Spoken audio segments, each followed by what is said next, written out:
धृतराष्ट्र ने कहा, हे संजय, धर्मभूमि कुरुक्षेत्र में एकत्रित युद्ध के लिए उत्सुक मेरे एवं पांडुपुत्रों ने क्या किया। इस प्रकार चक्षुविहीन धृतराष्ट्र दिव्य दृष्टि प्राप्त संजय से समरभूमि के समाचार जानना चाहते हैं। संजय ने दोनों ही पक्षों के प्रमुख सेना नायकों के नाम बताने के साथ ही धृतराष्ट्र को पांडवों द्वारा किए गए वज्रव्यूह रचना एवं दुर्योधन की गुरु द्रोणाचार्य से संवाद की जानकारियां दी। संजय ने द्रुपद पुत्र धृष्टद्युम्न के सेनापतित्व में खड़ी हुई विशाल सेना का परिचय देते हुए पांडवों के मुख्य सेना नायकों एवं योद्धाओं का परिचय महाराज धृतराष्ट्र को दिया।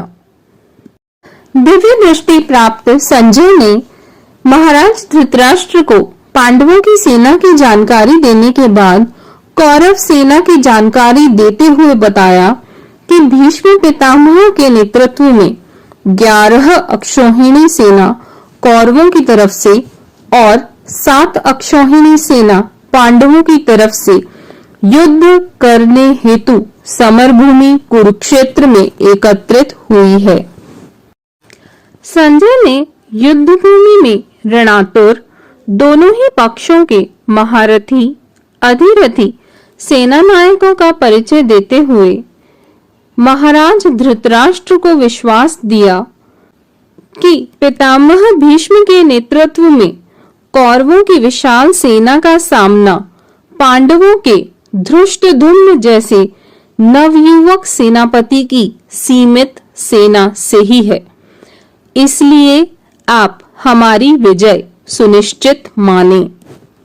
हस्तिनापुर के महाराज धृतराष्ट्र को आगे बताते हुए संजय कहते हैं कि जब कौरव सेनापति भीष्म पितामह ने सिंह गर्जना के साथ शंखनाद किया तो उनकी पूरी सेना ने एक साथ बहुत भयंकर तुमुलनाद किया।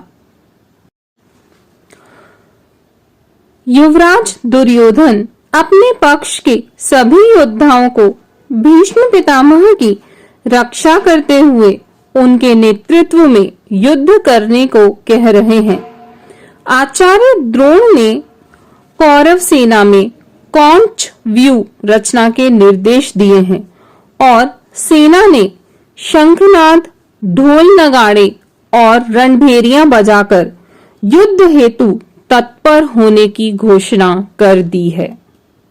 पांडव सेना के धनंजय, अर्जुन और पार्थ सारथी श्री कृष्ण ने भी अपने अपने शंख, जिन्हें देवदत्त और पांचजन्य नाम से जाना जाता है, उन्हें बजाया। इनके साथ ही अर्जुन के चारों भाइयों ने भी भीषण सिंहनाद करते हुए शंखनाद किया। संजय ने महाराज धृतराष्ट्र को युद्ध भूमि में रण निपुण सभी रणबांकुरे वीरों और उनके शंखों के नाम बताए, जिनकी भयंकर ध्वनि से युवराज दुर्योधन का हृदय छलनी हो गया। शंखनाद के पश्चात युद्ध भूमि में अपने रथ पर सवार अर्जुन ने अपने सखा पार्थ सारथी श्री कृष्ण से कहा, हे कृष्ण, कृपया मेरे रथ को दोनों सेनाओं के मध्य में ले चलिए, जहां से मैं हमारे और कौरवों के समस्त साथियों नाते रिश्तेदारों को भली भांति देख सकूं कि मुझे किन किन के साथ युद्ध करना है। श्रीमद् भागवत गीता प्रथम अध्याय के श्लोक 19-20 के अनुसार महाभारत महत्वाकांक्षाओं का अतिरेक है। लकीर के फकीर होने का परिणाम है महाभारत। तो अपने निजी विक्षोभ को बच्चों के माध्यम से पूरा करने का ज्वलंत और शाश्वत उदाहरण है महाभारत। अर्जुन की इच्छा प्रकट करने पर श्री कृष्ण ने रथ समर भूमि कुरुक्षेत्र के मध्य में ले जाकर खड़ा कर दिया। अर्जुन अपने पितामह भीष्म, गुरु द्रोणाचार्य एवं शल्य मामा सहित अन्य बहुत से निकटस्थ बंधु बांधवों को अपने सामने खड़े हुए देखकर द्रवित होने लगा।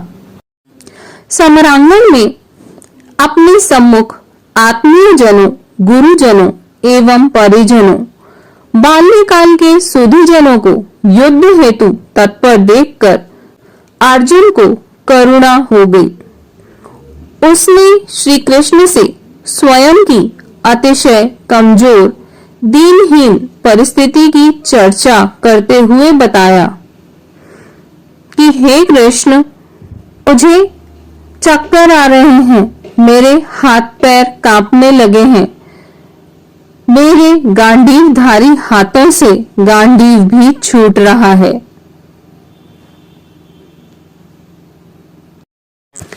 अर्जुन बोले, हे कृष्ण, मुझे इस युद्ध में सब कुछ विपरीत ही नजर आ रहा है, अतः मैं युद्ध नहीं कर पाऊंगा।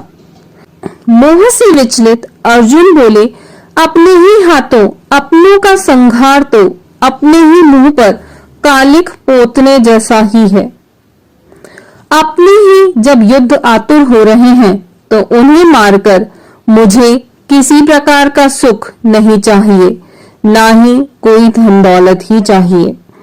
मुझसे पितामह भीष्म एवं गुरुदेवों से युद्ध नहीं हो सकेगा।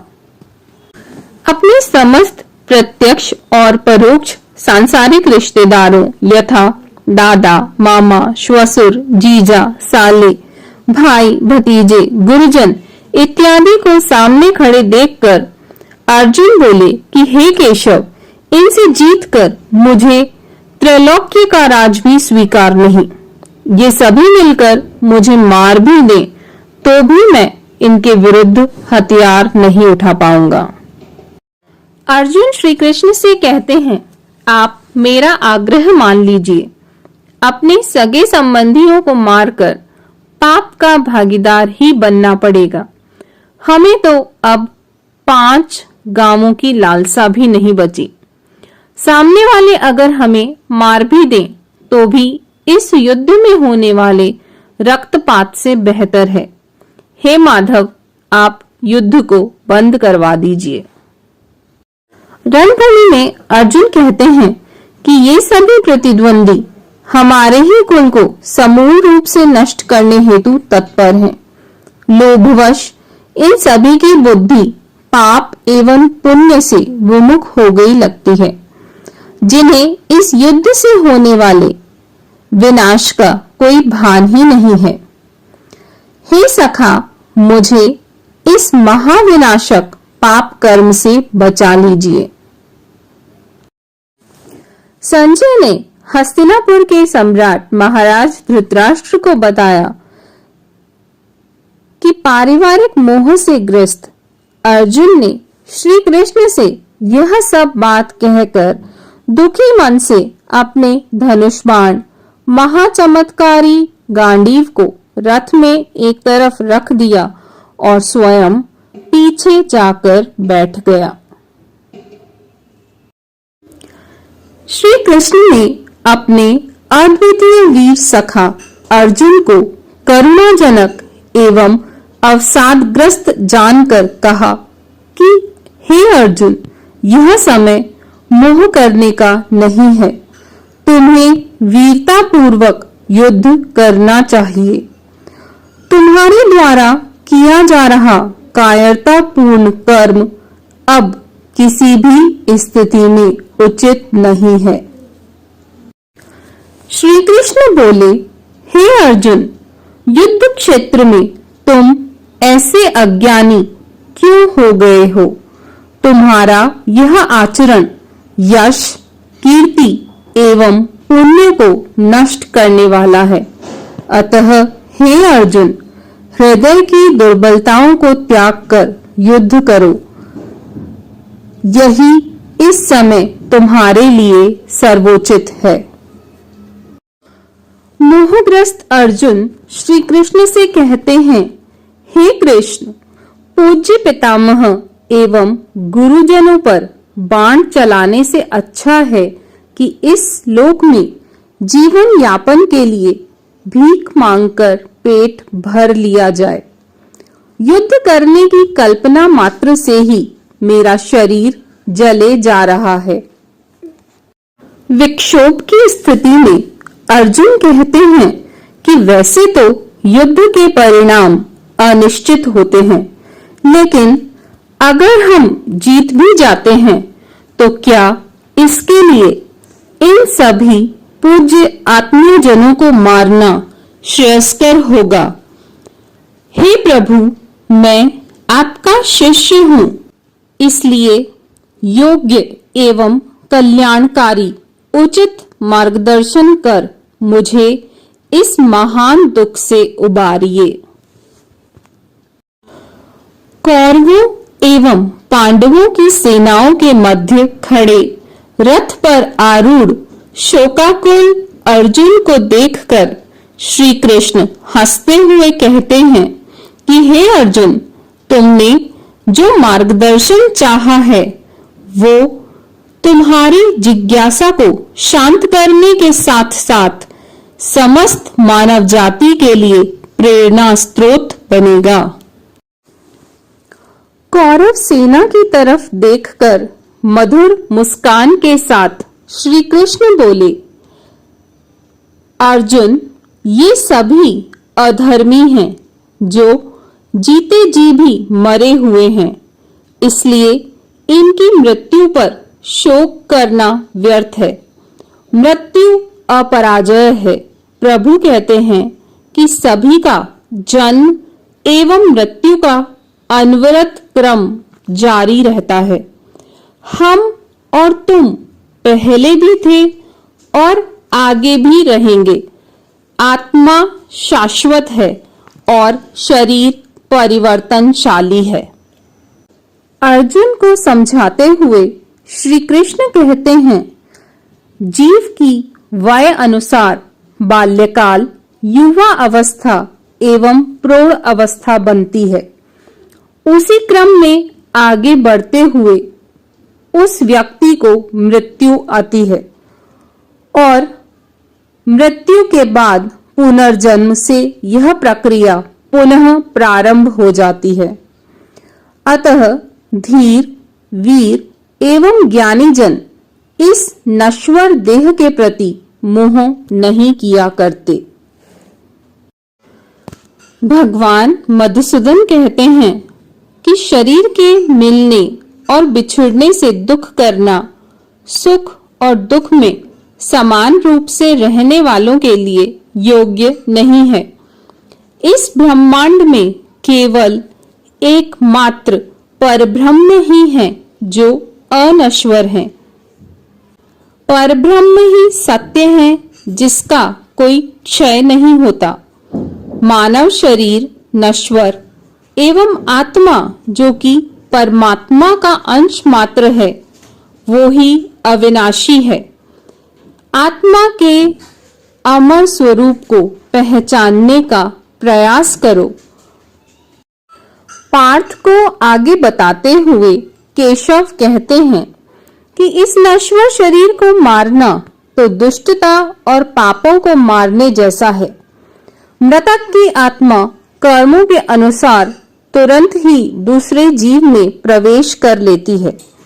जिस प्रकार मनुष्य फटे पुराने कपड़े बदलते हैं, उसी प्रकार यह जीवात्मा नया शरीर धारण कर लेती है। अर्जुन के माध्यम से भगवान श्री कृष्ण सभी को नश्वर शरीर एवं अजर अमर आत्मा के भेद एवं गूढ़ रहस्यों से अवगत करवा रहे हैं। महत्वपूर्ण बात जो भगवान श्री कृष्ण समझाना चाहते हैं वो यह है कि आत्मा शरीर के नष्ट हो जाने के बाद भी अक्षुष्ण रहती है और समष्टि चक्र के अनुसार दूसरे शरीर में प्रवेश कर जाती है।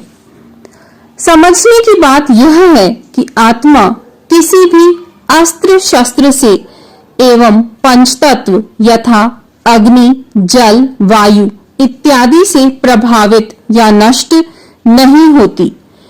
भगवान कहते हैं कि आत्मा अचल, अछेद्य, अव्यक्त, सर्वव्यापी, सनातन और अविकारी होती है।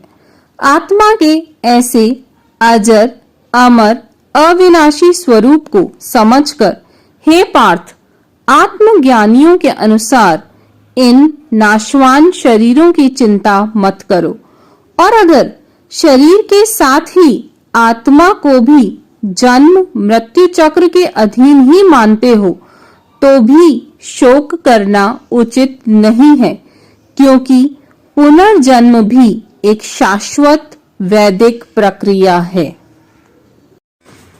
श्री कृष्ण कहते हैं कि हे पार्थ, जीव की यह शारीरिक काया न तो जन्म के पहले दिखती है और न ही मृत्यु के बाद दिखाई देती है। यह एक सीमित अभिव्यक्ति ही है, शाश्वत नहीं। अलग अलग महापुरुष आत्मा के प्रति अलग अलग भाव रखते हैं। कोई इसके तत्व ज्ञान को आश्चर्य से सुनता है और कोई सुनकर भी इसे नहीं जान पाता। अर्जुन को क्षत्रिय धर्म का पालन करते हुए कर्तव्य पथ पर अग्रसर होने के लिए श्री कृष्ण कहते हैं कि अर्जुन, तुम्हारे लिए तो युद्ध गौरव का विषय है। युद्ध से पलायन करने पर तुम्हारी यश और कीर्ति का पराभव होगा और तुम्हारे लिए स्वर्ग का मार्ग भी बंद हो जाएगा। तुम कलंकित हो जाओगे, जिसे तुम सहन नहीं कर पाओगे, क्योंकि स्वाभिमानी व्यक्ति के लिए बदनामी मृत्यु से भी बदतर होती है। श्री कृष्ण आगे कहते हैं कि अर्जुन, युद्ध को त्यागने से तुम्हें सर्वश्रेष्ठ धनुर्धर मानने वाले सभी बड़े बड़े महारथी तुम्हें कायर और डरपोक कहेंगे। तुम्हारी निंदा करते हुए व्यंग करते फिरेंगे और अपनी स्वयं की डींगे हाँकेंगे। जबकि हे कौन्तेय, युद्धरत रहते हुए तुम विजयश्री का वरण करते हो तो तुम्हें धरा पर राज्य सुख मिलेगा और देवयोग से यदि तुम मृत्यु को प्राप्त होते हो तो तुम्हें स्वर्ग मिलेगा। मृत्यु या जीवन दोनों ही स्थितियों में तुम्हारा ही हित निहित है। इसलिए हे अर्जुन, अपने कर्तव्य में रत रहते हुए तुम्हें हर परिस्थिति में संभाव रहना चाहिए।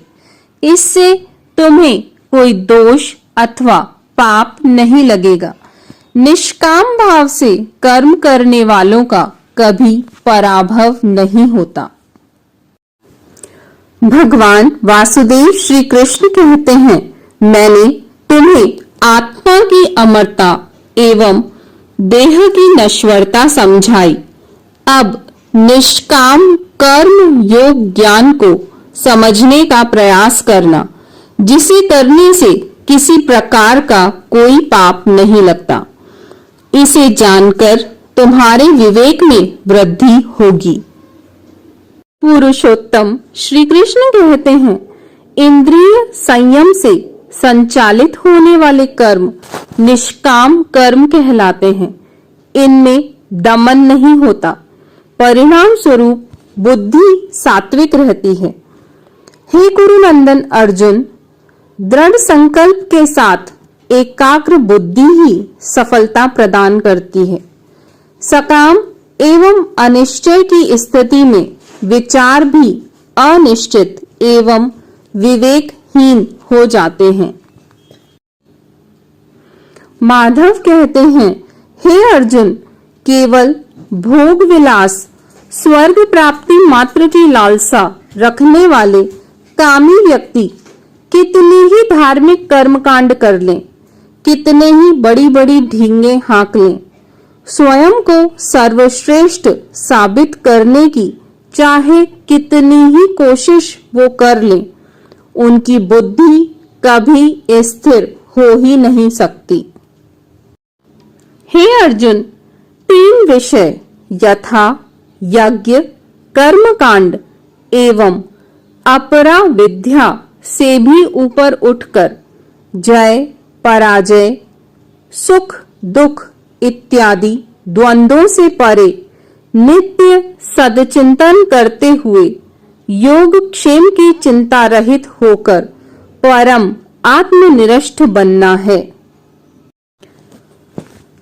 आगे बताते हुए गोविंद कहते हैं, अपने कर्म के सफल होने अथवा नहीं होने के भाव से उत्तम है समर्पण एवं सकारात्मक भाव से कर्म करना।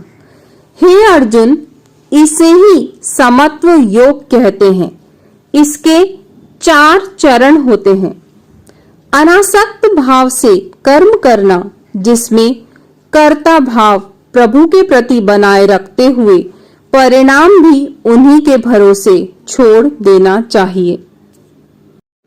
जिस प्रकार जल प्रलय हो जाने पर क्षेत्र के कुएं बावड़ियों का अस्तित्व नहीं रह जाता है, उसी प्रकार निष्काम भाव के पश्चात किसी कर्म कांड का कोई अर्थ नहीं रहता।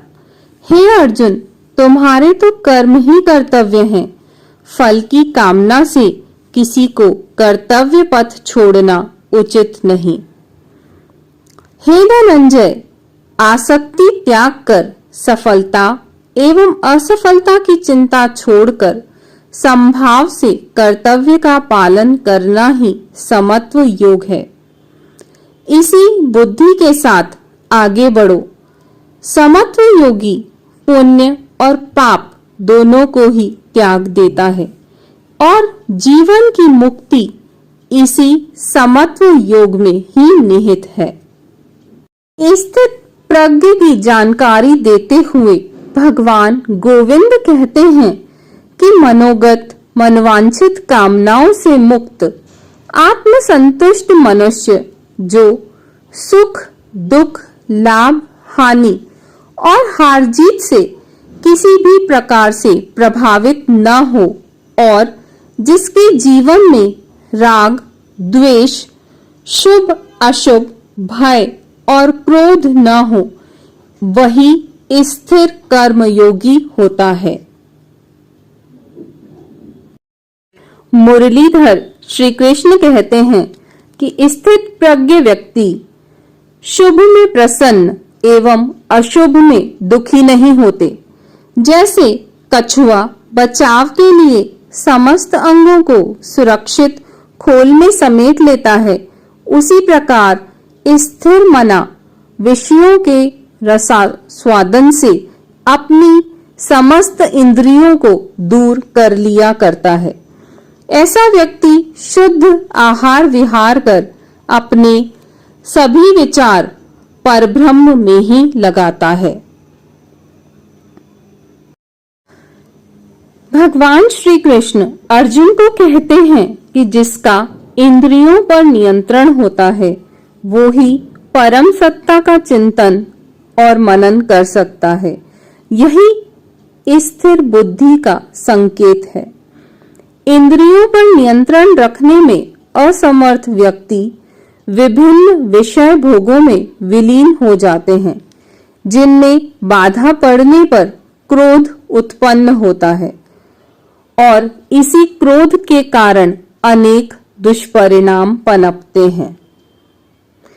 ऐसे दिग्भ्रमित मनुष्य का संपूर्ण विवेक नष्ट हो जाता है और वह उचित अनुचित कर्मों का निर्णय लेने में असफल रहता है और उन्माद की स्थिति में अनुचित कार्य कर बैठता है।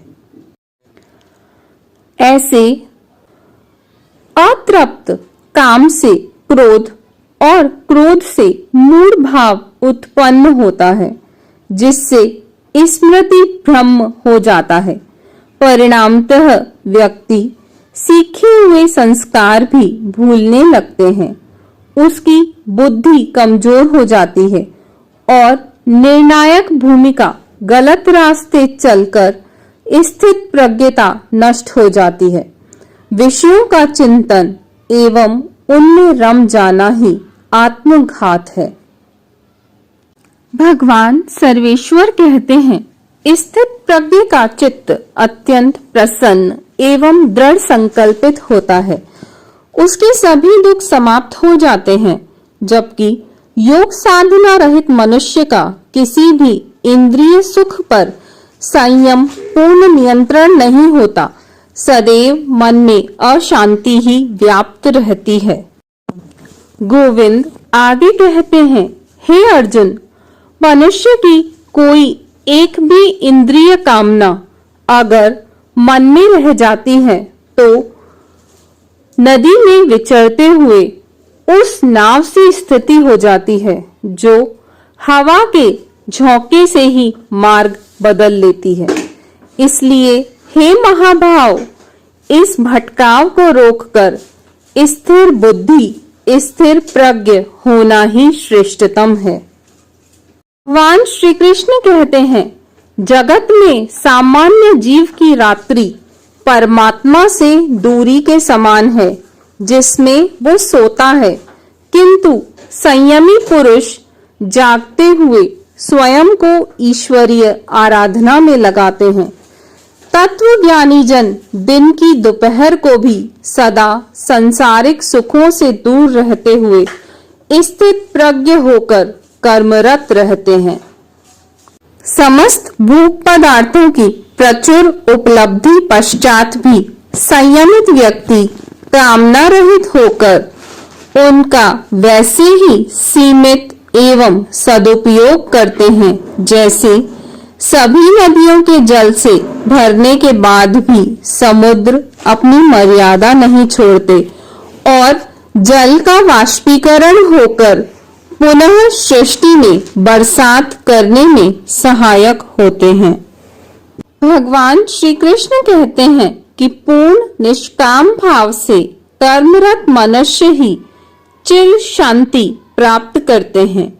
स्थित प्रज्ञ व्यक्ति कभी इंद्रियों के सुख एवं लाभ हानि मोह ममता के वशीभूत नहीं होते हैं। ऐसे व्यक्ति अंत काल में ब्रह्मानंद को ही पाते हैं। रणभूमि में अर्जुन ने पूछा कि हे जनार्दन, आपके कथन अनुसार कर्म और ज्ञान की जो विवेचना की गई है, ज्ञान को कर्म से श्रेष्ठ स्थापित किया जा रहा है, तो हे सखा, आप ही मुझे भयंकर कर्म करने को क्यों कह रहे हो? वासुदेव श्री कृष्ण से कर्म एवं योग की व्याख्या सुनकर अर्जुन कहते हैं, आपके द्वारा दिए जा रहे ज्ञान से तो मेरा मन एवं बुद्धि दोनों ही मोहित हुए जा रहे हैं। कृपया मुझे स्पष्ट दिशा निर्देश प्रदान करें कि मैं किस मार्ग पर चलूं जिससे मेरा कल्याण हो। भगवान श्री कृष्ण कहते हैं, अर्जुन, इस लोक में दो तरह की निष्ठाएं प्रमुख हैं, जिनका वर्णन पूर्व में बताया गया है। इनमें एक है आत्मज्ञान, जिसे सांख्य दर्शन कहते हैं, और दूसरी है योग साधना, जिसे निष्काम कर्म योग कहते हैं। भगवान श्री गोविंद कहते हैं, कर्म योग महत्वपूर्ण है, क्योंकि कोई भी मनुष्य कर्म किए बिना तो रह ही नहीं सकता। कर्मों से ही सभी की दिनचर्या बनी हुई है और कर्मरत रहना ही जीवन है। श्रम करते हुए प्रकृति के साथ बनाए रखना परम आवश्यक है। इस सृष्टि में कोई भी जीव क्षण भर भी निष्क्रिय नहीं रहता। बलपूर्वक अपनी कर्मेंद्रियां रोकना और मानसिक रूप से तनावग्रस्त रहना तो मूर्खता का ही काम है। वास्तव में तो अनासक्ति ही कर्म योग है। कर्म तो शास्त्र नियत होते हैं, जिनके बिना शरीर भी नहीं चल सकता। प्रजापति ब्रह्मा जी ने अनादिकाल में सृष्टि की रचना करते समय प्रजा और मनुष्य के लिए करने योग्य कर्मों का निर्धारण किया, जिनमें कर्तव्य भाव से कर्मरत कर्ता को यज्ञरत समान फल प्राप्त करने की कृपा करते हुए सुख समृद्धिदायक माना जाता है। कर्तव्य भावना से प्रेरित कर्म यज्ञ के समान फलदायक होते हैं। निर्मल मन से प्रभु को समर्पित निस्वार्थ कर्म ही मनुष्य के करने योग्य हैं। इन तीनों का समुच्चय कर्म कौमुदी कहलाता है। निष्काम कर्म योग से कर्तव्य पथ पर अग्रसर होते हुए मनुष्य को देवता अनवरत रूप से उसकी उचित आवश्यकता की संपूर्ण सामग्री उपलब्ध कराते हैं। जो मनुष्य उसे स्वयं के अलावा दूसरों की मदद में भी लगाते रहते हैं, वहां यह क्रम निरंतर जारी रहेगा। यज्ञ कर्म का फल बताते हुए भगवान कहते हैं कि यज्ञ से प्राप्त यज्ञ शेष को निष्काम भाव से जनहित में लगा देना ही पुण्य है। जगत में संपूर्ण प्राणी अन्न से ही पालित और पोषित होते हैं, जो कि बारिश से ही उत्पन्न होता है, और यह बारिश यज्ञ कर्म से संपन्न होती है। सुदर्शन चक्रधारी भगवान श्री कृष्ण कहते हैं कि यह सृष्टि चक्र अनवरत रूप से सक्रिय रहता है। श्री ब्रह्मा जी से वेदों की उत्पत्ति हुई है और वेदों से ही कर्म करने की सद प्रेरणा मिलती है। निष्काम सत्कर्म यज्ञ कर्म समान ही माने जाते हैं। श्री कृष्ण कहते हैं, सुनो पार्थ, जो भी सृष्टि के चराचर सक्रिय चक्र की अवहेलना करते हैं, उसे बाधित करने की चेष्टा करते हैं, उन्हें संसार में जीने का कोई अधिकार नहीं है, वरन उनका जीवन व्यर्थ एवं पाप सम्मत है। निष्काम भाव से कर्मरत व्यक्ति का सर्वोत्कृष्ट परिणाम स्वमेव ही परमात्मा को प्राप्त करना है। परमात्मा तत्व की प्राप्ति के लक्षण हैं। स्वयं में संतृप्त, संतुष्ट एवं आत्मविहारी जीवन जीते हुए परहित में सदैव तत्पर रहना। ऐसे मनुष्य के संसार में रहने मात्र से ही जन कल्याण होता रहता है। मुरलीधारी भगवान श्री कृष्ण कहते हैं कि हे अर्जुन, सिद्ध कर्म योगी का कर्ता भाव समाप्त हो जाता है, इसलिए तुम भी संसार के बंधन से मुक्त होने के लिए अनासक्त कर्म करो। अनासक्त कर्म योगी महापुरुष ही परम सिद्धि को प्राप्त हुए हैं। भगवान श्री कृष्ण कहते हैं कि हे पार्थ, दुनिया में देखा देखी कर अनुसरण करने की परिपाटी होती है, इसलिए श्रेष्ठ जनों पर विशेष दायित्व आ जाता है कि वे तन, मन एवं धन से, वचन एवं कर्म से ऐसा कोई काम न करें जो शास्त्र सम्मत नहीं हो। गोविंद आगे कहते हैं कि तीनों लोकों में मेरे स्वयं के लिए कोई कर्म शेष नहीं होने पर भी मैं सदैव कर्तव्य पथ पर कर्मरत ही रहता हूँ। अन्यथा तो हे अर्जुन, मेरा अनुसरण करने वाले भी कोई कर्म नहीं करेंगे जिससे सभी व्यक्तियों का अहित ही होगा। भगवान कहते हैं कि ईश्वर में अटूट विश्वास रखने वाले प्राणी को किसी प्रकार का भ्रम नहीं पालना चाहिए। अपने इष्ट के प्रति समर्पित एवं अनासक्त रहते हुए कर्तव्य पथ पर अग्रसर रहते हुए शास्त्र सम्मत कर्म करना ही उचित है।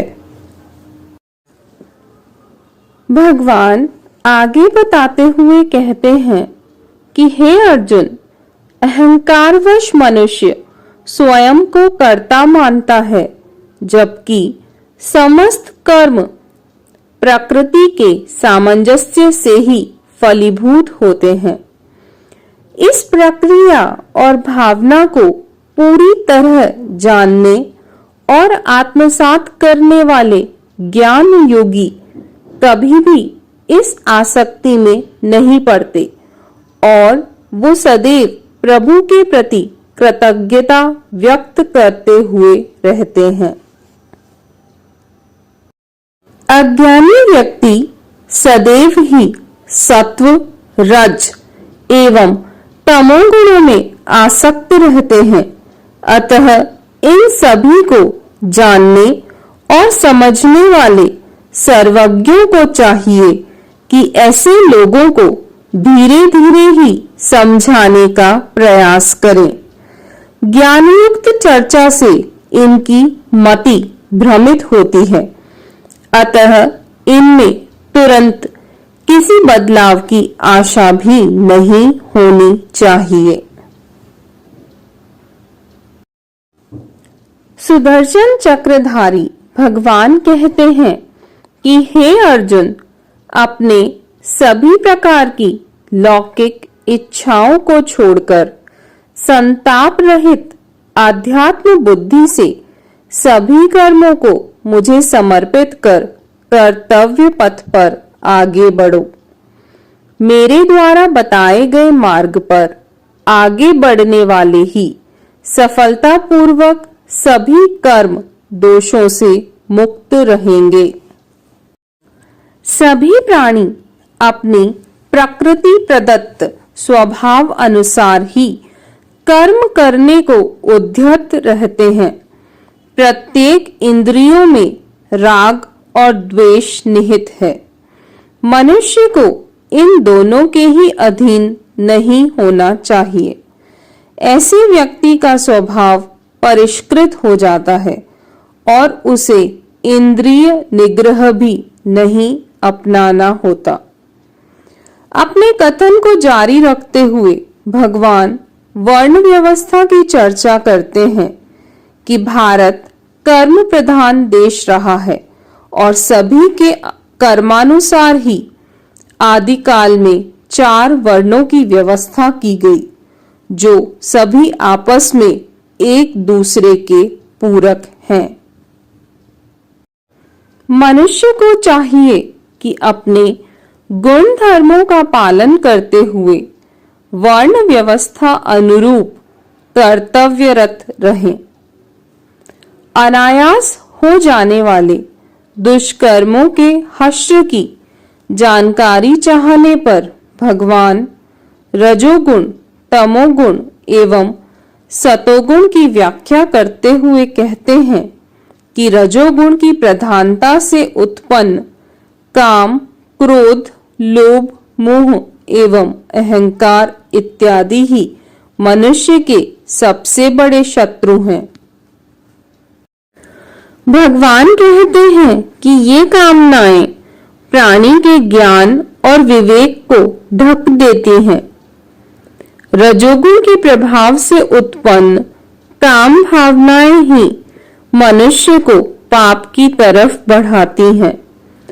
स्वविवेक से नष्ट हुए नियंत्रित स्वभाव को लौकिक जगत में दूसरे के नाम यथा देवयोग, दुर्भाग्य, कलयुग के प्रभाव इत्यादि से हुआ मान लिया जाता है, जबकि यह कामाग्नि ही मनुष्य के ज्ञान एवं सद्गुण को भुलाकर पाप कर्म करने को प्रेरित किया करती है। गोविंद आगे कहते हैं कि हे अर्जुन, शिवजी के द्वारा भस्मीभूत कामरूप उन्हीं के आशीर्वाद से अदृश्य रूप में रहते हुए भी ऋषियों एवं ज्ञानियों का बैरी है। मनुष्य की इंद्रियों, मन एवं बुद्धि में रहते हुए यह उनके ज्ञान को ढक देता है और उन्हें विषय भोग की तरफ आगे बढ़ाता है। उचित है इंद्रिय जित बनो। भगवान कहते हैं कि ज्ञान एवं विज्ञान के विधि सम्मत नाशक काम रूपी पाप को ही सर्वप्रथम त्याग कर इंद्रियों पर नियंत्रण रखो। भगवान कहते हैं इंद्रियां स्थूल शरीर से परे हैं, मन इनसे परे है। मन से उत्तम बुद्धि है जो भले बुरे का निर्णय किया करती है और इसके भी ऊपर होती है आत्मा। श्रीमद् भगवत गीता जी के 3 अध्याय में भगवान अर्जुन को इंद्रियों, मन एवं बुद्धि को संयत रखने एवं आत्मा को शुद्ध रूप से अंगीकार करते हुए काम जीत होने का मार्ग प्रशस्त कर रहे हैं। अतः इस अध्याय में इंद्रिय संयम का विशेष महत्व है। श्रीमद् भगवत गीता के 4 अध्याय में भगवान श्री कृष्ण कहते हैं कि हे अर्जुन, यह ज्ञान मैंने ही सर्वप्रथम सूर्य को दिया था। उन्होंने वैवस्वत मनु को बताया, जिन्होंने राजा इक्ष्वाकु को बताया। इसके पश्चात 3 पीढ़ियों में प्राप्त यह योग ज्ञान राजऋषियों ने जाना। तत्पश्चात यह कर्म योग पृथ्वी से लुप्त हो गया। भगवान श्री कृष्ण कहते हैं कि राजऋषियों के पश्चात कर्म योग का यह दुर्लभ ज्ञान लुप्तप्राय हो गया था, जिसे हे पार्थ आज मैं पुनः श्री गीता ज्ञान के अंतर्गत तुम्हें सुना रहा हूं। अब अर्जुन को भगवान पर ही संदेह हो गया। उसने कहा, सूर्य तो सनातन कालीन है और आप ठहरे अभी के, मैं कैसे आपकी बात मान लूं? भगवान श्री कृष्ण ने जब दीर्घ काल पश्चात इस कर्मयोग के उल्लेख की बात कही तो अर्जुन संदेह कर भगवान से अनश्वर होने का साक्ष्य मांगने लगे। उनकी इस बात पर भगवान श्री कृष्ण ने कहा कि हे अर्जुन, तुम पुनर्जन्म के सिद्धांत से अनभिज्ञ हो। मैं अजन्मा हूं और अपनी प्रकृति के अधीन समय समय पर प्रकट होता हूं। सर्वजन हितैषी श्रीमद् भगवत गीता जी के अध्याय 4 के श्लोक संख्या 7 एवं 8 सर्वाधिक महत्वपूर्ण और प्रख्यात श्लोक हैं, जो अजर, अमर, अविनाशी परमेश्वर के अवतरण एवं कर्तव्यपरायण जीवन शैली को समझने के लिए बहुत हैं। भगवान श्री कृष्ण कहते हैं कि अनादिकाल से अब तक जब जब भी भारत भूमि पर धर्म का क्षरण और अधर्म की वृद्धि हुई है, तब तब मैं सत्पुरुषों की रक्षार्थ एवं दुष्कर्मियों का संहार कर वसुंधरा पर धर्म की पुनर्स्थापना हेतु पुनः प्रकट होता हूँ। भगवान कहते हैं कि हे अर्जुन, मेरे जन्म, एवं कर्म अलौकिक हैं। जो मनुष्य परमेश्वर में प्रीति जोड़ लेता है, समर्पित भाव से निरासक्त जीवन जीता है, वही शरीर को त्याग कर फिर जन्म नहीं लेता, वरन मुझ में ही समाहित हो जाता है। पूर्व में जिन जिनके भी राग, द्वेष, भय, क्रोध इत्यादि मुझसे अनन्य प्रेम पूर्वक रहते हुए सर्वथा नष्ट हो गए थे, वो सभी भक्त मेरे ज्ञान रूपी तप से पवित्र होकर मुझ में समाहित हो गए हैं। हे धनंजय, जो मनुष्य मुझे जिस रूप में सुमिरन करते हैं, मैं भी उन्हें उसी प्रकार से भजता हूँ। भगवान कहते हैं कि बहुत से लोग कर्मकांड, पूजा, उपासना का तत्काल ही फल चाहते हैं, जो कि नाशवान कर्म बंधन ही बांधते हैं। भगवान मधुसूदन कहते हैं कि हे अर्जुन, कर्म आधारित वर्ण व्यवस्था मेरे द्वारा ही निर्धारित है। कर्म प्रधान सृष्टि का रचयिता होकर भी मैं स्वयं को उनका कर्ता भाव नहीं रखता।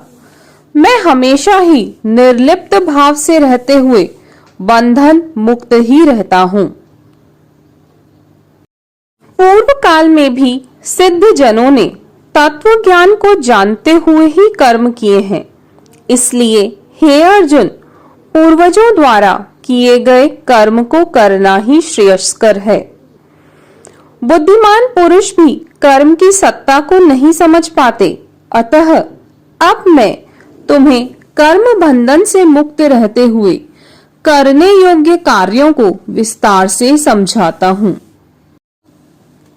अर्जुन को आगे बताते हुए भगवान श्री कृष्ण कहते हैं कि कर्म की गति बहुत महत्वपूर्ण है। मनुष्य को कर्म, अकर्म एवं विकर्म के स्वरूप से भली भांति परिचित होना चाहिए। योगी जन कर्म में अकर्म एवं अकर्म में कर्म देखते हुए ही अपने द्वारा किए जाने वाले कार्य निर्धारित किया करते हैं। जो कर्ता निष्काम एवं निस्वार्थ भाव से शास्त्र सम्मत कर्म करते हैं, उनके समस्त कार्य स्वमेव ही पूरे हो जाते हैं। ऐसे महापुरुष को ज्ञानी जनों द्वारा पंडित कहकर संबोधित किया जाता है। निरासक्त भाव से परमात्मा में रत रहने वाले कर्मयोगी ही सदैव सफलता प्राप्त करते हैं। गोविंद अर्जुन को आगे बताते हैं कि जो मनुष्य अपनी 10 इंद्रियों पर नियंत्रण रखते हुए अपरिग्रहित जीवन जीता है, उससे कदाचित कोई पाप भी हो जाए तो उसे कर्म बंधन नहीं होता। भगवान श्री कृष्ण ने यहाँ बार बार कर्मवीर कर्ता की ही प्रशंसा करते हुए कहा है कि उनके तो कर्म ही यज्ञ होते हैं। भगवान श्री कृष्ण कहते हैं कि यज्ञ कर्म में उपयोग आने वाले समस्त संसाधन एवं सामग्री ब्रह्म है। इस प्रक्रिया में यज्ञ कर्ता ब्रह्म में ही समाधिस्थ हो जाता है और यज्ञ से प्राप्त होने वाले फल भी ब्रह्म ही हैं। संपूर्ण यज्ञ को ब्रह्म स्वरूप बताने के पश्चात भगवान श्री कृष्ण अर्जुन को यज्ञ की क्रिया पद्धति एवं यज्ञों के विविध स्वरूप की जानकारी प्रदान करते हैं। श्रीमद् भगवद गीता जी के श्लोक संख्या 25 से चतुर्थ अध्याय के अंतिम श्लोक संख्या 36 तक यज्ञों के परिप्रेक्ष्य में ही ज्ञानवर्धक जानकारी भगवान श्री कृष्ण अर्जुन को प्रदान करते हैं।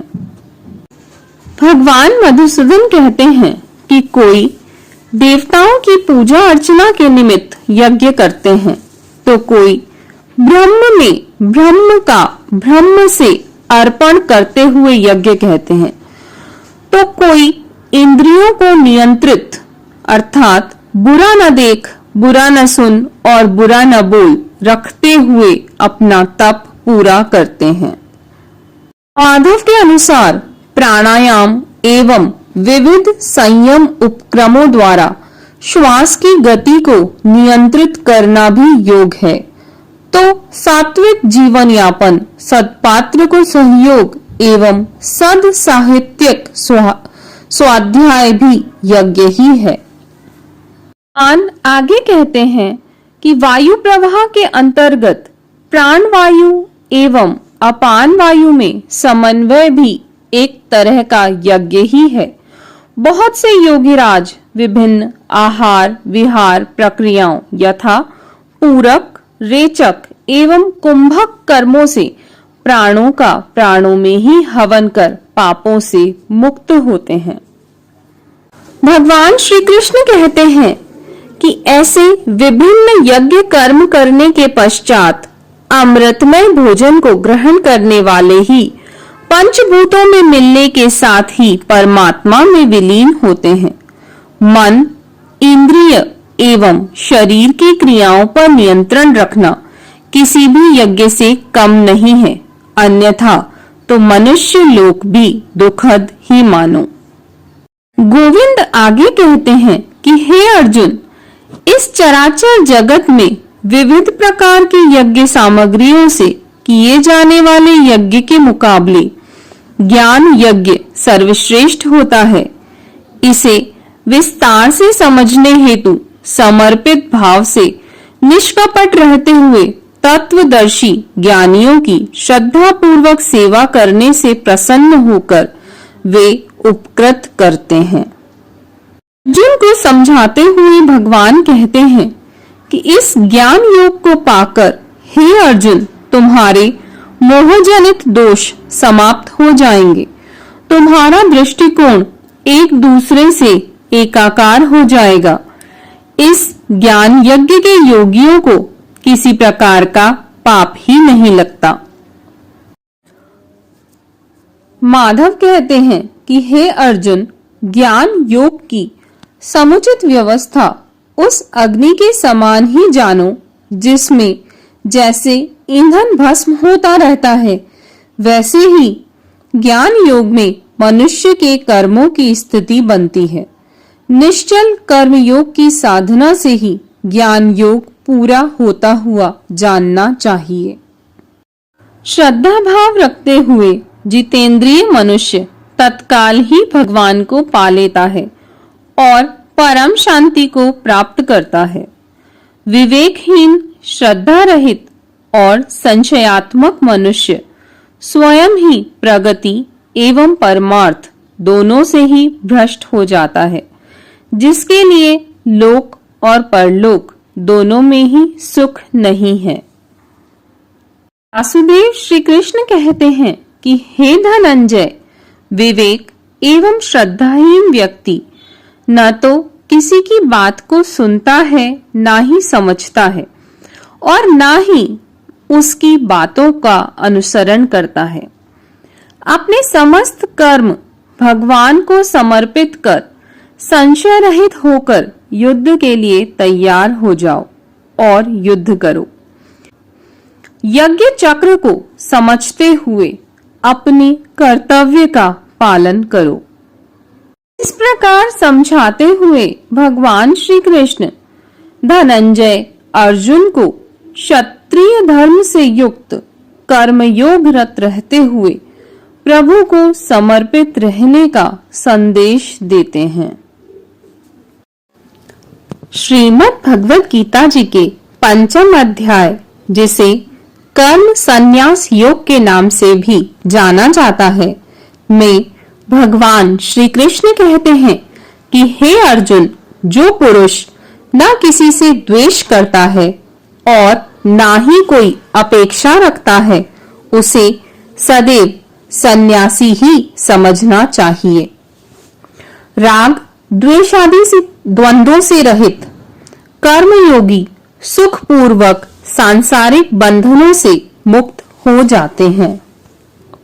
इस 5वें अध्याय में भगवान श्री कृष्ण अर्जुन से कहते हैं कि ज्ञान योग एवं कर्म योग दोनों ही मनुष्य को निष्काम कर्म करते हुए आगे बढ़ने का ही मार्ग प्रशस्त करते हैं। इनके शब्दार्थ मात्र पर नहीं जाना चाहिए, वरन वास्तविक मर्म को समझकर करने योग्य कर्म करते रहें।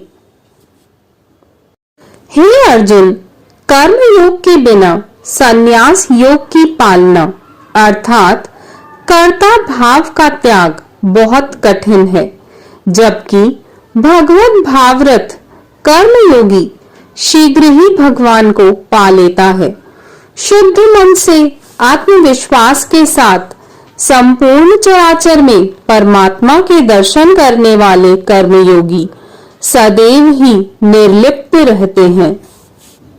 भगवान मधुसूदन अर्जुन को आगे बताते हुए कहते हैं कि सांख्य योगी मानव शारीरिक एवं मानसिक रूप से सक्रिय समस्त ज्ञानेंद्रियों एवं कर्मेंद्रियों को प्रभु कृपा से स्वसंचालित ही समझते हुए निष्काम कर्मरत जीवन यापन करते हैं। ऐसे कर्मयोगी इंद्रियों पर नियंत्रण रखकर मन, वचन एवं कर्म से प्रत्येक परिणाम सदैव प्रभु को ही समर्पित किया करते हैं। कर्म फल की इच्छा त्याग कर ऐसे निष्काम कर्मयोगी सदैव भगवान को पाकर चिर शांति प्राप्त करते हैं, जबकि सकाम भाव से कर्मरत मनुष्य फल प्राप्त करने के भाव में बंध जाते हैं। अंतःकरण पर नियंत्रण रखने वाले सांख्य योगी नवद्वार युक्त शरीर में आनंद पूर्वक रहते हुए सदैव परमात्मा में ही रमे रहते हैं। वासुदेव श्री कृष्ण कहते हैं कि ध्यान रखने योग्य बात यह है कि सभी कर्म, कर्तव्य एवं कर्मफल प्रकृति अपने स्तर पर रची हुई माया से ही करवाया करती है। इनके क्रियान्वयन में भगवान का कोई हाथ नहीं होता, किंतु सभी सत्कर्मों को पोषित करने में भगवान का महत्वपूर्ण योगदान होता है। अपनी बात को पुनः दोहराते हुए भगवान श्री कृष्ण कहते हैं कि सर्वेश्वर कभी भी किसी भी कर्म के कर्ता अथवा भोक्ता नहीं बनते। सभी कर्म प्रकृति के गुणानुक्रम अनुसार इंद्रियों के अपने विषय व्यवहार हैं। सुदर्शन चक्रधारी भगवान श्री कृष्ण अर्जुन से कहते हैं कि सांख्य योग को केवल वो ही समझ सकते हैं जिनकी आत्मा का अज्ञान ज्ञान रूपी प्रकाश से नष्ट होकर सूर्य के समान आलोकित हो रहा हो।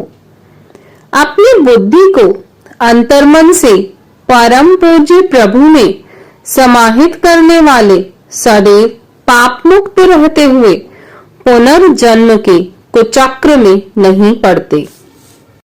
सच्चिदानंद भगवान कहते हैं कि ऐसे ज्ञानी विद्वानों, ब्राह्मणों, गौ, हाथी और चांडाल सभी के लिए संभाव रखते हैं। समदर्शी भावनाओं से जीवन यापन करने वाले मनुष्य जीवित अवस्था में भी सदैव सच्चिदानंद ब्रह्म में ही स्थित रहते हैं।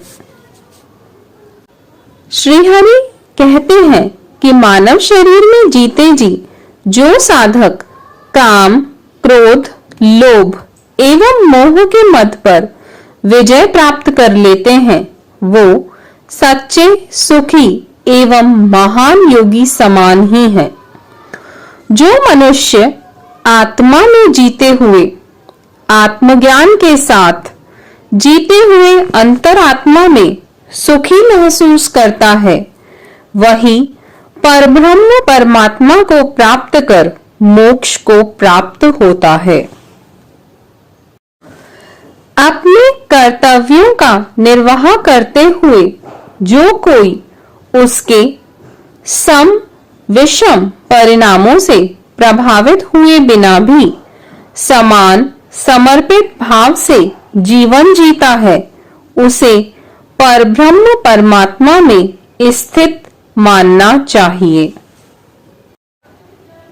भगवान मधुसूदन कहते हैं कि इंद्रियों के बाहरी सुखों में जिसकी आसक्ति नहीं रहती, उसे अविनाशी आत्मसुख प्राप्त होता है और वह मनुष्य ब्रह्म योगी ही हो जाता है।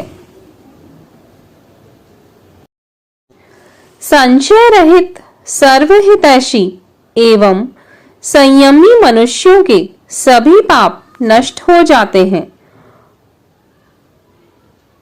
और वे शांति पूर्वक परमपिता परमेश्वर को प्राप्त करते हैं। काम क्रोध रहित इंद्रिय जीत ज्ञानी जन निराकार अथवा साकार स्वरूप में मुझ में ही समाहित हो जाते हैं। श्रीमद् भगवद गीता जी के अध्याय 5 श्लोक संख्या 27-28 में भगवान प्राणवायु एवं अपान वायु प्रवाह के समन्वय पर ध्यान केंद्रित करने के महत्व को प्रतिपादित करते हैं। श्री कृष्ण कहते हैं कि जिस इंद्रियजित साधक ने मन, बुद्धि एवं विवेक के साथ श्वास गति को समन्वित कर लिया, वो चराचर जगत में सदैव मुक्त है। श्रीमद् भगवत गीता जी के 5वें अध्याय के अंतिम श्लोक में भगवान श्री हरि कहते हैं कि जो भी भक्त मुझे सर्वव्यापक चेतना स्वरूप में मानते हुए प्रत्येक कर्म का नियंता एवं कर्ता मानते हुए फल का उपभोक्ता मानते हुए जीवन जीता है, वह चिर शांति को प्राप्त होता है। भगवान श्री कृष्ण ने 5वें अध्याय में अर्जुन के माध्यम से जन सामान्य के सामने कर्म योग एवं कर्म संन्यास की विवेचना करते हुए दोनों को ही एक समान मानते हुए श्रीमद् भगवत गीता जी के 6ठे अध्याय में इस अवस्था को प्राप्त करने के साधनों पर प्रकाश डाला है। श्रीमद् भगवत गीता जी के 6ठे अध्याय में भगवान श्री कृष्ण कहते हैं कि कर्म करते हुए कर्तव्य परायण रहो।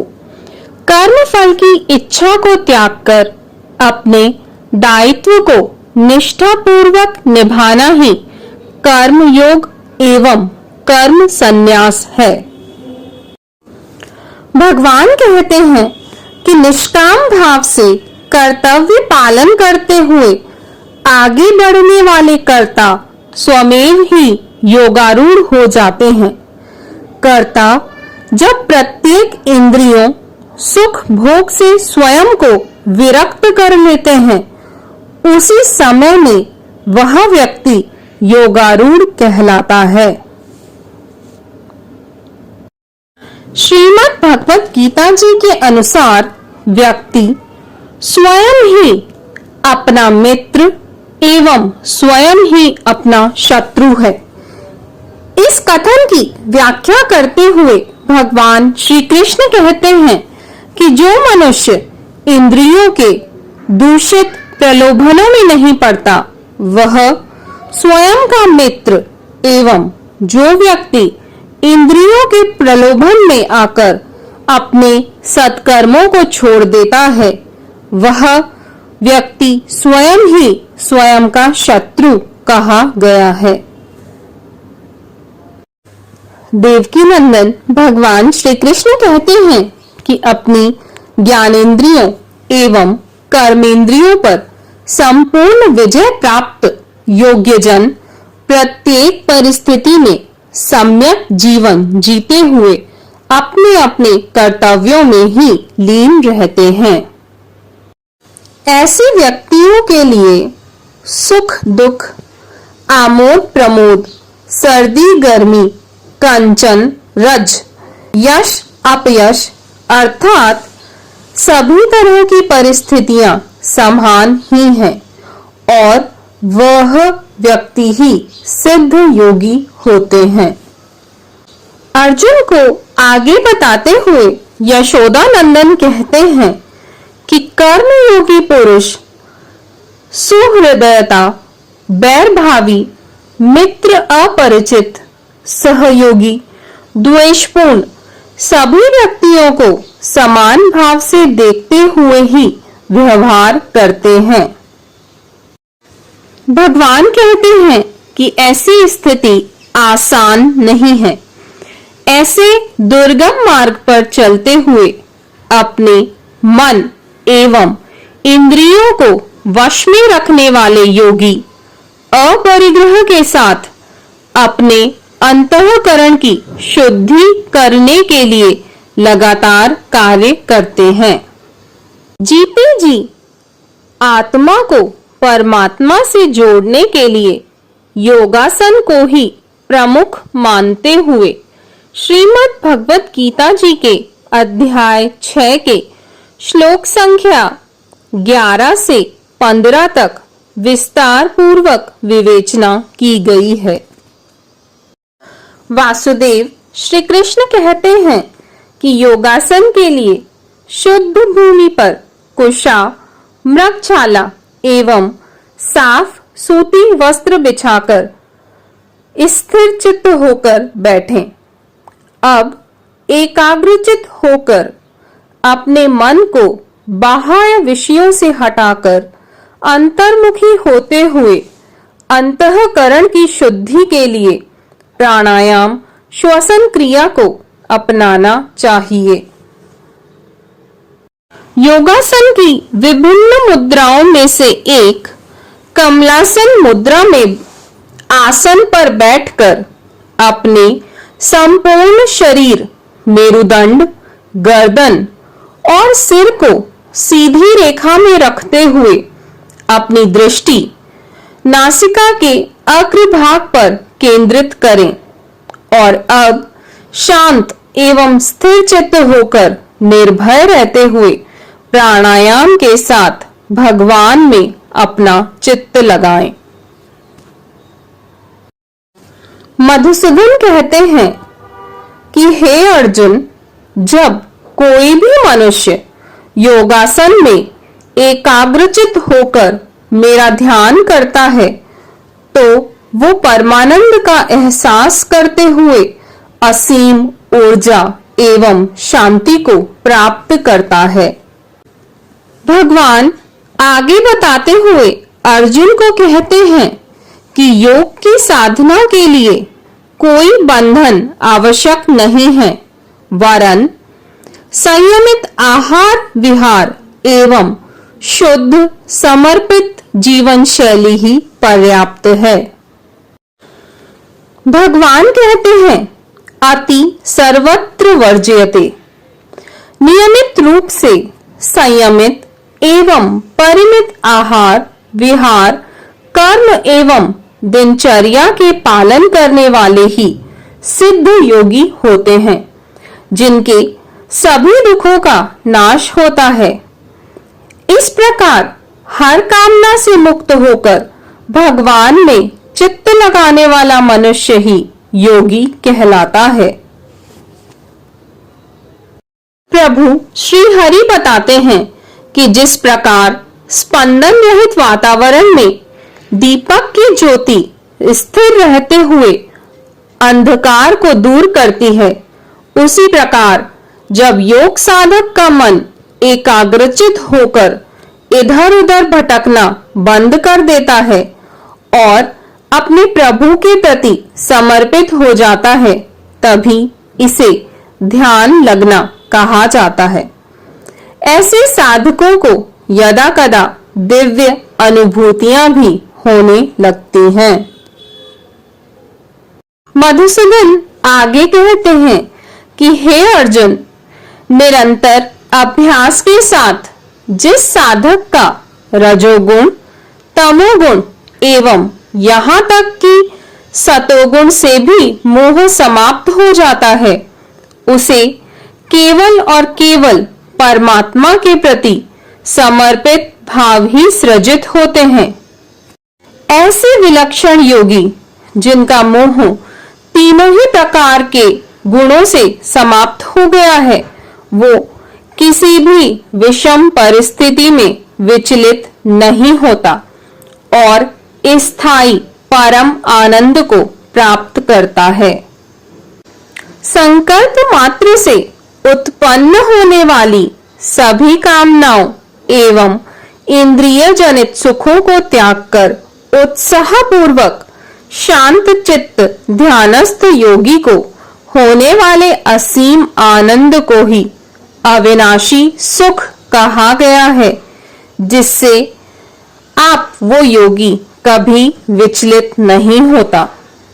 योग को आगे समझाते हुए भगवान श्री कृष्ण कहते हैं कि साधक को धीरे धीरे अपने मन, वचन एवं सांसारिक कार्यों से निर्वृत्त होते हुए अपने अंतरात्मा में जीवन यापन करते हुए यहाँ तक कि आत्मा परमात्मा को भी बिसराते हुए सतत साधना में रहना होता है, तभी परमात्म योग बनता है।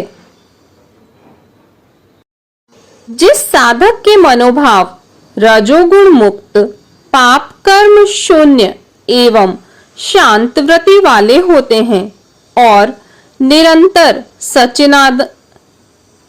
सच्चिदानंद ब्रह्म में समर्पित होते हैं, उसे निरंतर ब्रह्म संपर्क के सुखद एहसास होते रहते हैं। भगवान कहते हैं कि जो योगी समदर्शी भावनाओं से स्वयं को सभी जीवात्माओं में एवं सभी को स्वयं में अंतर्हित मानते हुए इस ध्यान योग में आगे बढ़ते हैं और सर्वत्र भगवान श्री कृष्ण के ही दर्शन करते हैं, उनके लिए भगवान कभी अदृश्य नहीं रहते। और यहाँ पर भगवान कहते हैं कि वो योगी भी कभी स्वयं भगवान के लिए अदृश्य नहीं रहते। गोविंद आगे कहते हैं कि जो साधक ध्यानरत रहते हुए पूरी तरह से केवल मेरा ही चिंतन एवं मनन करता है, उसे परमात्मा की सत्ता की अनुभूति होने लगती है। उसे अपनी हर परिस्थिति यथा दुख सुख, घर बाहर, सोते जागते, भोजन प्रसाद एवं समस्त कर्मों में ईश्वर की ही अनुभूति होती है। भगवान कहते हैं कि सामान्य मनुष्य सदैव स्वयं के सुख दुख, आमोद प्रमोद में ही लगे रहते हैं, जबकि सभी में परमात्मा के दर्शन करने वाले सभी प्राणियों के हितार्थ अपना काम करते हैं। प्रभु के श्रीमुख से सारा व्याख्यान ध्यान पूर्वक सुनकर अर्जुन कहते हैं कि हे प्रभु, आप द्वारा बताई गई प्रक्रिया तो निरंतर प्रवाहित हो रहे वायु को रोकने जैसा अत्यंत कठिन कार्य है। अर्जुन के इस प्रश्न के उत्तर में भगवान कहते हैं कि निसंदेह मन चंचल एवं कठिनाई से वश में आता है, किंतु निरंतर प्रयास करने से यह वश में हो जाता है। श्री कृष्ण कहते हैं कि मन को वश में करने वाले साधक के लिए योग साधना द्वारा प्रभु को पाना बहुत ही सहज है। अर्जुन जिज्ञासा प्रकट करते हैं कि हे प्रभु, अगर कोई श्रद्धालु धीमी गति और अस्थिर चित्त से योग करते हुए विचलित हो जाता है, तो ऐसा साधक भगवान के साक्षात्कार न करते हुए किस गति को प्राप्त करता है? कृपया यह भी मुझे बताइए।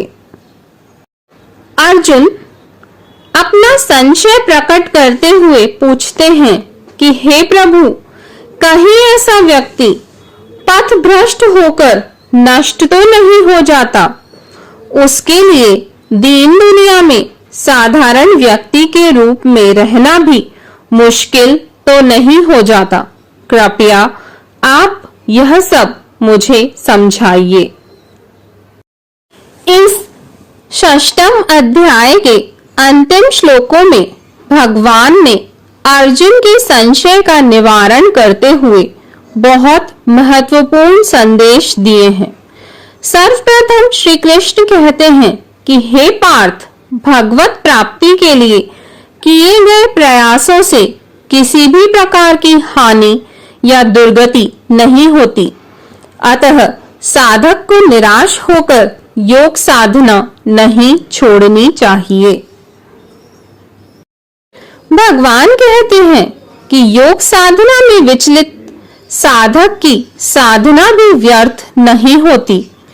इन्हें इनकी साधना के अनुरूप उत्तम लोकों में स्थान मिलता है, जहां महाकाल द्वारा निर्धारित समय तक रहकर यह शुद्ध आचरण वाले श्रीमंत परिवार में अथवा ज्ञानी योगी जनों के कुल में पुनर्जन्म लेकर दुर्लभ जन्म प्राप्त करते हैं। साधना के मध्य में ही विचलित हुए साधकों के अच्छे घरों में पुनर्जन्म की बात को आगे बताते हुए भगवान कहते हैं कि इन्हें अनायास ही पूर्व अर्जित संस्कार एवं साधना शक्ति प्राप्त हो जाती है। मृत्यु से मनुष्य की सांसारिक संपत्ति मात्र ही नष्ट होती है, उस मनुष्य के द्वारा अर्जित आध्यात्मिक उपलब्धि समाप्त नहीं होती। भगवान कहते हैं कि साधना कभी भी व्यर्थ नहीं जाती। सीखा हुआ काम अगर परिस्थितिवश छूट भी जाता है तो वक्त आने पर वह पुनः याद आ जाता है। इसी तरह श्रीमंतों एवं सद्गृहस्थ ज्ञानियों के यहाँ जन्म लेने से उस व्यक्ति का रुझान स्वतः ही परमात्मा की तरफ हो जाता है। भगवान कहते हैं कि जिस योगी की भोगों में अरुचि, कर्मफल त्यागते हुए प्रभु के प्रति समर्पण भाव और हर प्रकार से वैराग्य का भाव हो जाता है, वह अनेक जन्मों के संचित संस्कार बल के प्रभाव से सभी पापों से मुक्त होकर वर्तमान जीवन में परम गति को प्राप्त करता है। अपने व्याख्यान का संक्षिप्त सार बताते हुए भगवान श्री कृष्ण कहते हैं कि जो पुरुष निष्काम भाव से परब्रह्म का ध्यान करते हुए जन हितैषी कर्म करते हैं, वे कर्मयोगी होते हैं और सदा सर्वदा मुझे अति प्रिय होते हैं। अतः हे अर्जुन, तुम मोह से उबरकर मुझे स्मरण करते हुए कर्मयोगी बनो।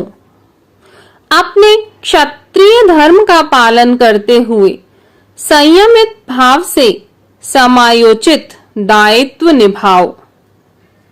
गीता जयंती के शुभ अवसर पर गीता सत्संग आश्रम समिति कोटा राजस्थान द्वारा नवीनीकृत श्री राधा माधव सत्संग भवन में परम पूज्यपाद श्री शरद बाबा श्री ने अपनी मधुर शैली में श्रीमद् भगवत गीता जी पर सारगर्भित व्याख्यान दिया और उन्होंने श्री गीता जी के 18 अध्यायों को 3 भागों में विभक्त करके प्रथम 6 अध्यायों के समूह को विवेक क्रम के रूप में परिभाषित किया।